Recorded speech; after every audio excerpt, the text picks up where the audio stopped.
saaka waxaanu kormeer ku tagnay aniga maamulka xaafaduhu inaanu wadooyinkii soo kormeerno todobadii wado waxaa dhamaatay hadda 4 wado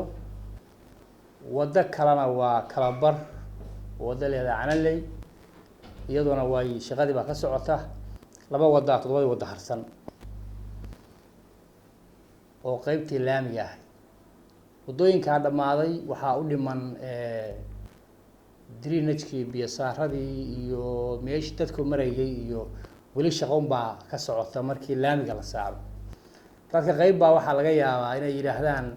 laamiga masaana loo deynaya qurxintiisi aaw dhismuhu laba qaybsama marna waxa la saaraa laamiga marna qurxintii geesaha iyo baa lagu dhameeyaa marka guud ahaan waxa weeye shaqadii way socotaa faysas baa dhamaaday laakiin wali shaqadii waa socotaa waxaan u baahanahay marka dadka reer Kismaayo oo dhan inay ka qayb qaataan waxaan uga mahadcelinayaa sida ay noogala shaqeeyeen in mashruucan oo hirgalo oo aysan dawladda hoose kaliya ku filaateen iyo dawladda dhexe oo qayb naga siisay oo Jubaland State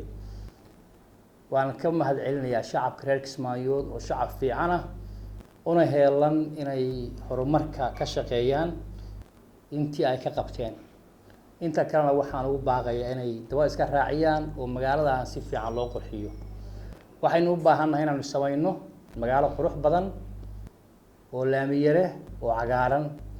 oo dadka reer Kismaayo oo dhan ku filan magaaladan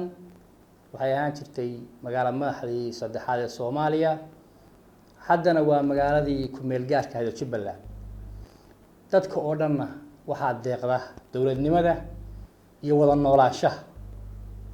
waxaan rabnaa in laga gudbo qofba inuu qof fiirsado ama la yiraahdo reer hebel baan ahay ama sumad baasaan leeyahay aynu ahaano dad reer Kismaayo oo Jubaland oo Soomaaliyeed sidaasna aynu uga wada qayb qaadano magaaladeena horumarinteeda iyo qurxinteeda si aan ula jaan qaadno magaalooyinka adduunka ama aynu uga horumarno magaalooyinka Soomaaliya adduunyada waa la faani doonaa qolo walba ama community walba meel degani waxay ku faani doonaan waxa ay qabsadaan ku faani doonaan waxaynu u baahanahay wax wada jira waa inuu isla wada qabanno inaynu samayno intaasina waa dardaaran dadka aan kula dardaarmayo magaalada tan uma baahna inay dib u noqoto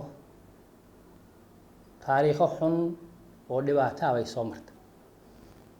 haddana waxay aadeen dawladnimo waxa kaliya oo ina deeqaayay waa dawladnimada